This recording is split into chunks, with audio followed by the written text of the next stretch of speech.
Small business owners were looking to the 2025 budget to provide critical cost relief and to improve Canada's tax competitiveness to try and jumpstart our economy. But my next guest says that instead, most of the budget's economic measures were simply re-announcements from 2024. We're joined now by Dan Kelly, President and CEO at the Canadian Federation of Independent Business. Dan, thanks very much for joining us.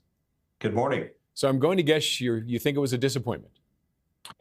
It was. Look, it's not that there weren't some positive measures in the budget. There certainly were. But in terms of reaching to the transformational part of the intention, I'm not sure we're there.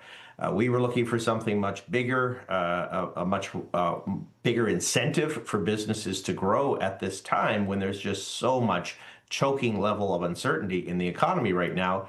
And that didn't happen. That could have been a corporate income tax cut for small business owners, could have been some payroll tax relief.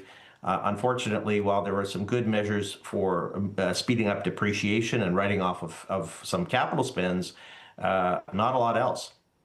And are you surprised you didn't see those things in there?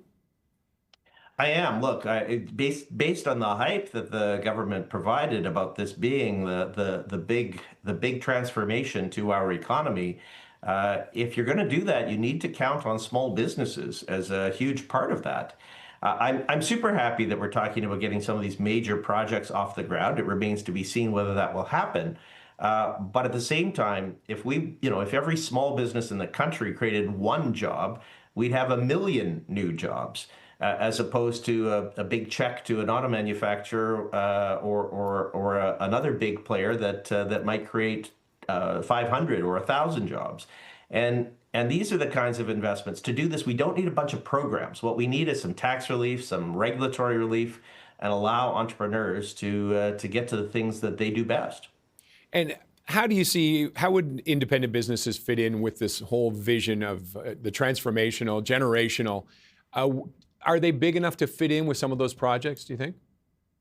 They are. In fact, on some of the major projects, what was super disappointing is that the government seems to be targeting large firms only. I looked at this new Building Communities Fund, this $51 billion fund to look at local infrastructure. And one of the first clauses in it is that it will be union only or union preference. Well, unions means big companies. Certainly doesn't mean small. Over 90% of small firms would never have had a union before. And that means that they could be barred from participating in some of these major infrastructure projects. Well, that's stupid. It costs taxpayers more money. And at the same time, that means that we get less infrastructure for the same spend. And doesn't disperse the benefits of economic development to small and medium-sized companies across this country, of which we have thousands. But how would you get independent businesses involved in that without paying union rates or being fair for the workers? Well, by removing the union-only preference policies that the government seems to be intent of putting in, and that we're seeing in more and more policies. Another good example, the government announced some tariff relief programs, which are certainly a good idea at this moment.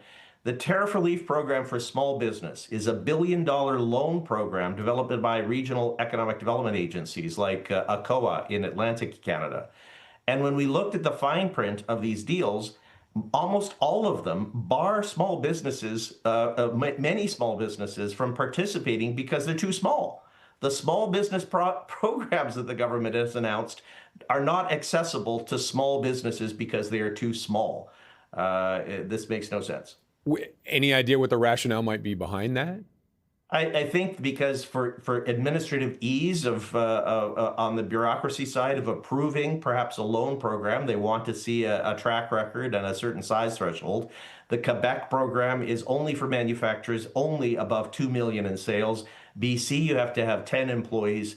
It is a patchwork quilt and a giant mess.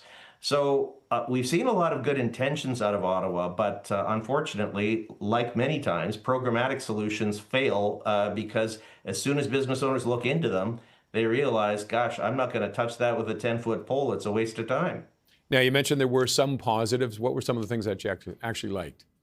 Well, look, the super deduction, as it's known, to write off more capital expenses more quickly, accelerated depreciation, or automatic expensing, immediate expensing of certain capital expenses, Those are good measures. That's something we absolutely support and can drive innovation and productivity in businesses. And I credit the government for announcing them. At the same time, when you look at we brought a copy of the fall economic statement to the budget. Almost all of that was announced last year. It hasn't gone into effect yet, but these were re-announcements. Again, not living up to the hype of a transformational budget.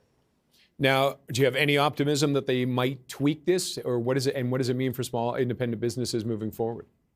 Yeah, well, look, one of the reasons why we've reacted the way we have is to say to Ottawa, this isn't good enough, and we need to go back to the drawing table.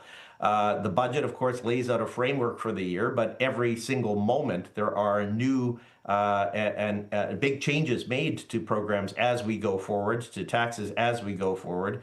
And that's what we're lobbying for. We're certainly lobbying Minister Champagne and the Department of Finance, but parliamentarians of all stripes to make sure that we have a budget that is going to stimulate entrepreneurship in this country. And we need to do that because small business optimism is so incredibly low right now.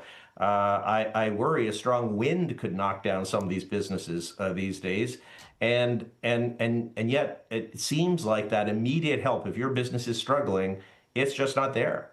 And do you feel you'll be heard by the federal government? They are in a kind of a unique position. They almost have a majority, but they don't. So they do have to listen to voices, don't they? Yeah, they do. And in that respect, that's why it's so important for us to lobby not just the government, but all opposition parties to try to get some common cause on some of these issues. And there are ways to do this. This is not impossible, and we don't have to do this at the expense of even larger deficits going forward. I've suggested to the government that they could scrap half of what they spend on economic development, which is billions of dollars a year, and use that money towards tax reductions. At the same time, trim the size and scope of the civil service. It seems like a good suggestion. We're hoping that we get some kinder ears to listen in Ottawa to these messages. Okay, Dan, thanks as always for joining us. Anytime. Dan Kelly is President and CEO of the Canadian Federation of Independent Business.